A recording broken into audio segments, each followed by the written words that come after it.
தலைவா, நீ திரையில் விசில் அடித்தாலே தமிழகம் தாங்காது, இனி தமிழ்நாடு முழுவதும் விசில் அடிக்கிறோம், இனி ஊழல் ஓங்காது அப்படின்னு விஜய் கட்சி மேடையிலே விஜய் தொண்டர் ஒருத்தர் பேசுறாரு.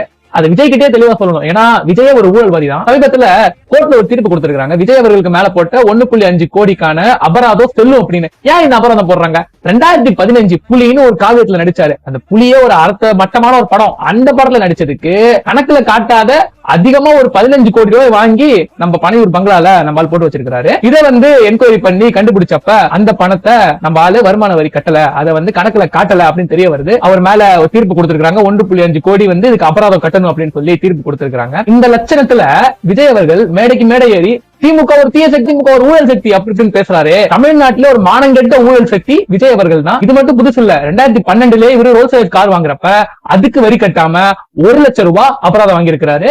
இந்த மாதிரி பல்வேறு இடத்துல அவர் சம்பாதிச்ச பணத்தை ஒழுங்கா கணக்குல காமிச்சு வரி கட்டாத இவரு நாளைக்கு தமிழ்நாட்டுல ஊழலை ஒழிச்சு கீழ்ச்சிருன்னு சொல்றாரு. தன் கெரியரோட உச்சத்தை விட்டுட்டு வந்தேன், ஊதியத்தை விட்டுட்டு வந்தேன், அப்படி இப்படி நம்ம முன்னாடி போய் வேஷம் போட்டுட்டு நாளைக்கு ஒரு எம்எல்ஏ ஜெயிச்சாலோ ஒரு எம்பிஏ ஜெயிச்சாலோ ஒரு பவர்ல உட்கார்ந்தாலோ இந்த ஆளு இதோட மட்டமா ஊழல் தான் பண்ணி 200 கோடி ரூபாய் ஊதியத்தை விட்டுட்டு வந்த இவரு 2000 கோடி சம்பாதிக்கலாம் வழியை பார்ப்பனே தவிர என்னைக்குமே மக்களோட மக்களா களத்துல நிக்க மாட்டான். அதுதான் உண்மை. பாத்துக்கிட்டு இருக்கோங்க. தாவேக்கமல யாராச்சும் இருந்தீங்கன்னா திமுக ஒரு தீய சக்தி, திமுக ஒரு தீய சக்தின்னு கத்திக்கிட்டு தலைவரே, நீங்க தான் ஒரு 1ஆம் நம்பர் ஊழல் சக்தி அப்படின்னு உங்க விஜய் பார்த்து சொல்லுங்க. நன்றி.